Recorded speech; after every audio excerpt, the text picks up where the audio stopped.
Donc bonjour, je m'appelle Guillaume Chanson et je suis le directeur du master GESIC.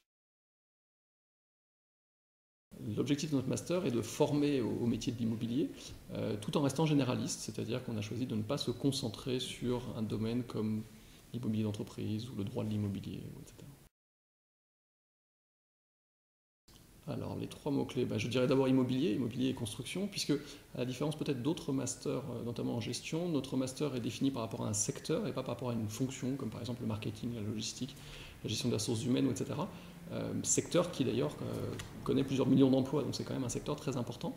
Je dirais ensuite professionnel, c'est un master professionnel bien évidemment, mais on a essayé d'intégrer ça à travers l'existence d'une formation continue.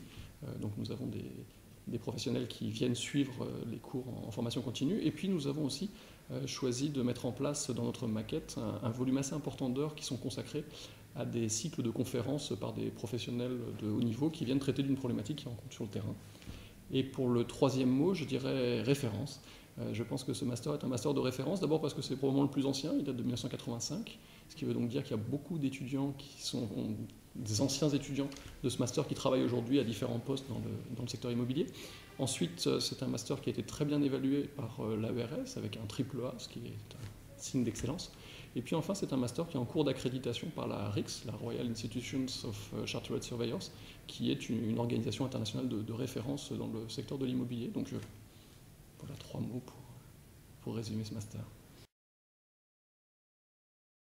Alors c'est un tout petit peu délicat parce qu'on a deux parcours, on a la formation initiale et formation continue. Si on commence par la formation initiale, donc les étudiants doivent avoir un master 1 ou un équivalent, et bien évidemment on sera sensible à la qualité du dossier. Par exemple, le fait d'avoir une mention peut être un plus.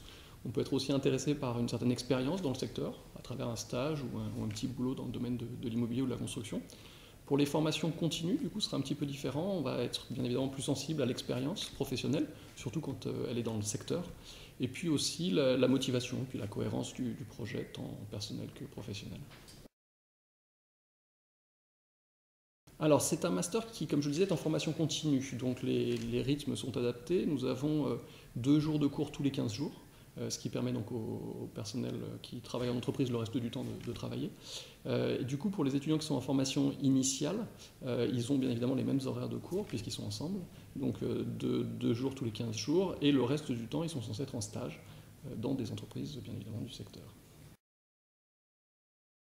C'est toujours délicat, mais il y a quand même deux thématiques ou deux disciplines qui ressortent dans ce master. C'est à la fois le côté financier et le côté droit immobilier. La finance et le droit sont les deux principales disciplines académiques de ce master qui nécessitent une certaine expertise dont ont besoin justement les étudiants qui travaillent dans l'immobilier. Comme l'intitulé l'indique, ce sont bien évidemment les métiers de l'immobilier et de la construction dans un très large éventail d'organisations, puisque ça peut être à la fois des entreprises, ça peut être beaucoup des collectivités territoriales ou d'autres types d'organisations.